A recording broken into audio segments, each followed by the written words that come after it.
So with the help of ChatGPT, I developed my own government world system called Nameism. We live in a world that has a population of, I believe, over 6 billion people, which a lot of people share the same name. So we're talking about hundreds of thousands of people named John Smith, a million people named John Jones. What if all of these people, we split up everybody by the same name? You know, there's people of multiple ethnicity, multiple backgrounds that share the same name. And each person got their either township or their own state size country, right?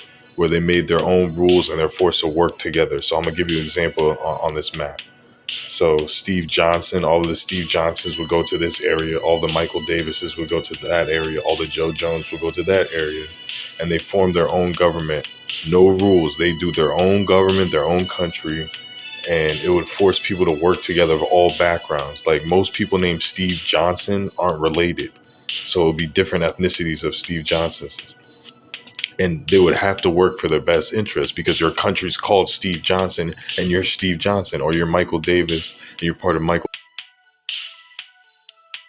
Total egalitarianism.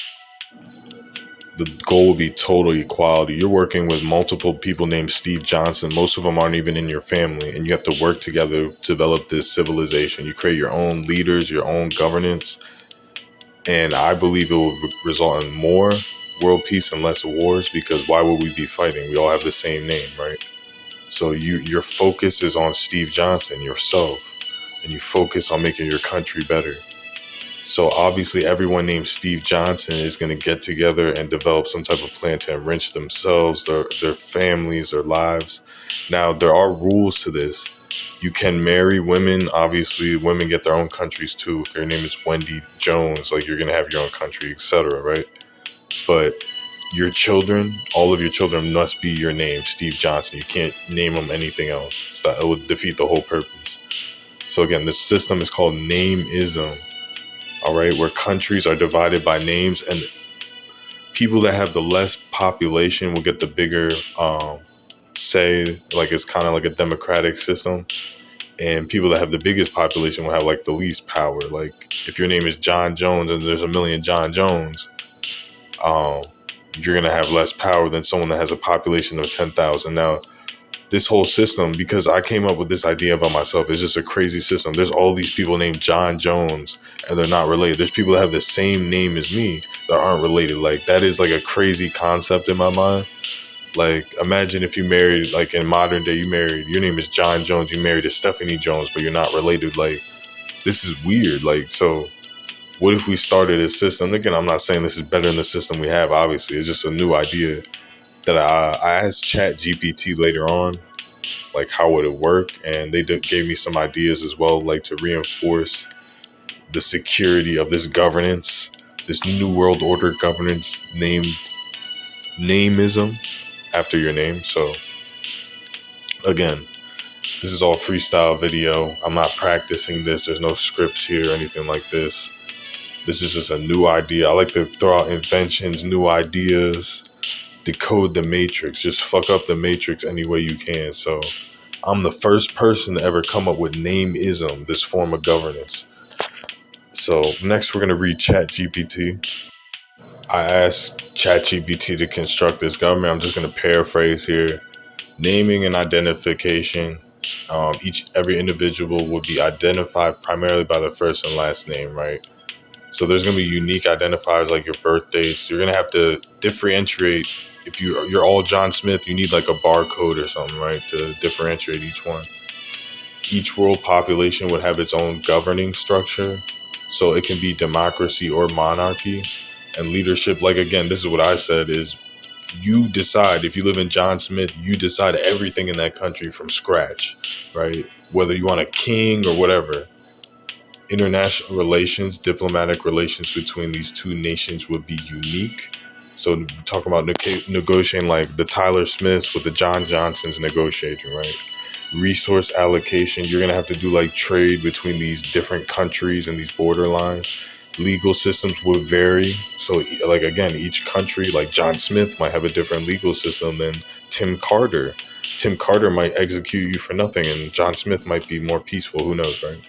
Cultural identity. You're gonna have to come up with a new identity, like John Smith land. Like you're gonna be your own land, right?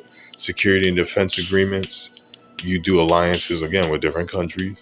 Technology and infrastructure, right? Social dynamics would be unique. No country would be the same. And then global challenges, right? So I'm just paraphrasing everything. Trade there'd be no issue. Like, why? There's no religious barriers, nothing. It's just you have the shared interest of the same name. In these name-oriented country populations, how would you suggest differentiating people with the same name? Barcodes or serial numbers? That's a question I ask. Whether you use barcode or serial numbers. Gets interesting. Unique identifiers such as serial numbers and national identification numbers, right?